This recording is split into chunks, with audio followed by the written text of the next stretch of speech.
we live in a world that values grit and like holding on and like doing it.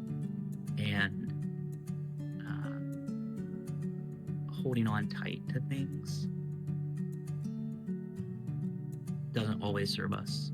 And I think that's where, like, do we recognize that maybe being a little bit more gentle is also powerful?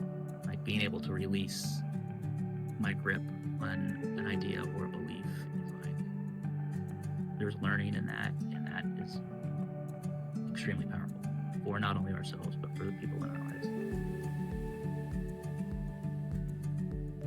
Our world operates in with core beliefs that we should move fast, we should do more with less, we should climb the ladder, we should all of these things, and it's not a gentle place to be.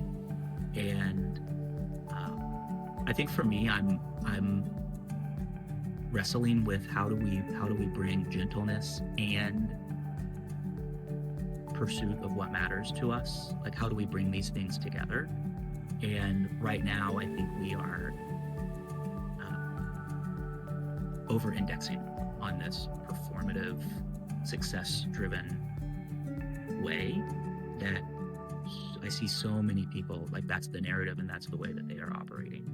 And we wonder why we're burnt out and we're anxious, we're depressed, and we're lonely, and our marriages are falling apart, our relationships aren't satisfying to us. It's like, because we have this, I think, unrealistic expectation for how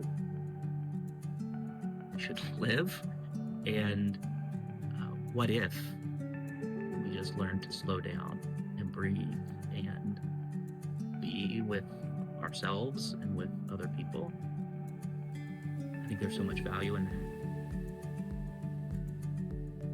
Clients that I've worked with in the past, even in my own work personally, I have been asked, and I will ask, how old is that version of you that's showing up?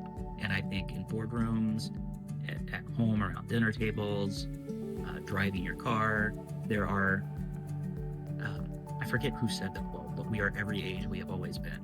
And so this idea that my 13-year-old self could show up in a meeting at work or in a conversation with my partner, and if I haven't done anything around understanding the impact that my experiences in life, how that impacts me today, we really aren't going to move forward. So this idea of like being held back by our wounds and hurt and past, and there's a lot of power in understanding that.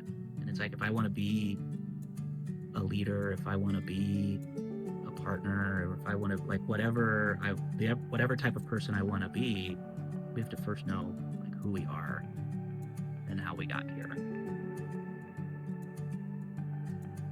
There's the thought that like to be in therapy, that therapy is for people who are weak, therapy is for people who want to talk about how they feel, therapy is for people who there's something wrong with, and that's not true. I have seen a lot of clients, men in particular, who tend to show up in the spaces either because a relationship isn't working, a job isn't working, or they've been asked or told you need to go to therapy. And for whatever reason I sit with clients, I think my goal is to just make sure that I hear the reason you want to be in the room. And if you don't know, that's fine too. But I think so much of my own like agency and empowerment that I have found in my life has come from just sitting in a space and not knowing what I wanted from it, but someone just being willing to sit with me and say, okay, let's just sit until we figure out what that is. And so that would be my hope for clients who might not know what to expect from therapy, but they know that something's not right in their life. Let's sit together and explore and just dream and experiment about